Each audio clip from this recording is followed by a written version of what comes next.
ಅಲ್ಲ, but privatisation ಅನ್ನೋದೇ ನಿಧಾನಕ್ಕೆ ನಮ್ಮ ಇರುವ ಸರ್ಕಾರಿ ಸಂಸ್ಥೆಗಳನ್ನ ಸ್ಟಾರ್ಟಿಂಗಲ್ಲೇ ಹೇಳ್ತಾರೆ ಅವರು, ಈ ಸೌಲಭ್ಯವನ್ನು ಕೊಡ್ತೀವಿ ಅಂತ ಹೇಳ್ತಾರೆ ಅಥವಾ ಫ್ರೀ ಮಾಡ್ತೀವಿ ಅಂತ ಹೇಳ್ತಾರೆ. ಮೇಲ್ನೋಟಕ್ಕೆ ತುಂಬ ಚೆನ್ನಾಗೇ ಕಾಣುತ್ತೆ ಸರ್. ಆದರೆ ನಿಧಾನಕ್ಕೆ ಈ ಖಾಸಗೀಕರಣ ಪ್ರಕ್ರಿಯೆ ಇದೆಯಲ್ಲ, ಅದು ಕಾಮನ್ ಮ್ಯಾನ್ ಪಾಲಿಗೆ ನೆಗೆಟಿವ್ ಅಂತ ತಮ್ಮ ಖಾಸಗಿ ಆಗುವಲ್ಲಿ ಪ್ರಶ್ನೆನೇ ಇಲ್ಲ. ಅದು ನಮ್ಮ ಕಂಟ್ರೋಲ್. ಈಗ ಇದರಲ್ಲಿ ಈಗ ನಮ್ಮ ಕಂಟ್ರೋಲಲ್ಲೇ ಇರೋದು. ಅದರ AM ಅಡ್ಮಿನಿಸ್ಟ್ರೇಟಿವ್ ಆಫೀಸರ್ ಅವರೇ, ಜಾಗ ನಮ್ಮದು, ಸ್ಥಳ ನಮ್ಮದು. ಅವ್ರು ಬರೀ ಸ್ಟಾಪ್ ಗ್ಯಾಪಲ್ಲಿ ಬಂದು ಹೋಗ್ತಾರೆ. ಅವ್ರು ಎಷ್ಟು ವರ್ಷ ಇರ್ತಾರೆ, ಎಷ್ಟು ವರ್ಷ ಇರೋದು ಗೊತ್ತಿಲ್ಲ. ಮೀನ್ ಟೈಮಲ್ಲಿ ನಾವು ಬೇಕಾದಂಥದಕ್ಕೆ ವ್ಯವಸ್ಥೆ ಮಾಡಿಕೊಂಡು ಹೋಗುವಂಥ ವಿಚಾರ ಆಯಿತು. ಯಾರಾದರೂ ಒಂದು ಸ್ಕೂಲ್ ಇದೆ, ಒಂದು ಸ್ಕೂಲನ್ನು ದತ್ತು ತಗೊಳ್ತಂತ ಹೇಳಿದಾಗ ನಾವು ಖುಷಿಯಿಂದ ಕೊಡ್ತೇವೆ. ಯಾಕೆ? ಅಲ್ಲಿ ಬೇಕಾದ್ರೆ ಟೀಚರ್ಗೆ ಸಂಬಳ ಕೊಡುವಂಥದ್ದು. ಅಲ್ಟಿಮೇಟ್ಲಿ ಅವ್ರಿಗೆ ಅಡ್ಮಿನಿಸ್ಟ್ರೇಷನ್ ಮ್ಯಾಟ್ರಲ್ಲಿ ಫೀಸ್ ಚಾರ್ಜ್ ಇರಲಿಕ್ಕೆ ಅವ್ರಿಗೆ ಏನು ಕೂಡ ಅಧಿಕಾರ ಇಲ್ಲ.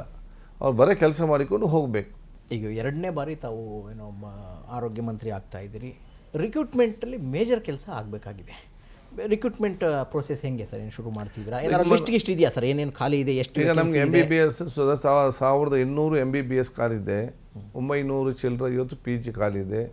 ಬಹುಶಃ ನಮಗೆ ಇವತ್ತು 800 ನರ್ಸಸ್, ಅದೇ ರೀತಿ ಒಂದು 400 ಫಾರ್ಮಸಿಸ್ಟ್, 400 ಲ್ಯಾಬ್ ಟೆಕ್ನಿಕ್ ಖಾಲಿದೆ.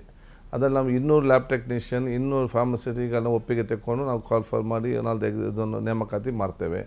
ಅದರ ಜೊತೆಯಲ್ಲಿ ನೆಕ್ಸ್ಟ್ ಇದು ನಿಮ್ಮ MBBS ಡಾಕ್ಟರ್ ಕೂಡ ನಮಗೆ 200 ಜನ ನಾವು ಇವತ್ತು ನೇಮಕಾತಿಯನ್ನು ಮಾಡಲಿಕ್ಕೆ ಆಗಿದೆ. ಇದರ ಮಧ್ಯದಲ್ಲಿ ಯಾರು ಕಾಂಟ್ರಾಕ್ಟಲ್ಲಿ ಬಂದು ಸೇರ್ತಾರೆ ಅವ್ರಿಗೆ ತಕ್ಷಣ ನಮಗೆ ಆದೇಶವನ್ನು ಕೊಡ್ತೇವೆ.